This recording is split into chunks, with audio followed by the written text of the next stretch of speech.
You ask Tiger to solve. This deals with linear equations with one unknown. The final result is k equals 23/20. Let's solve it step by step. Group all constants on the right side of the equation. Add 3/4 to both sides. Combine the fractions. Combine the numerators. Reduce the zero numerator. Simplify the arithmetic. Find the lowest common denominator. Multiply the denominators.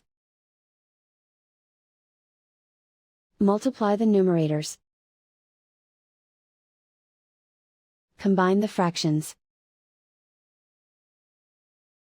Combine the numerators.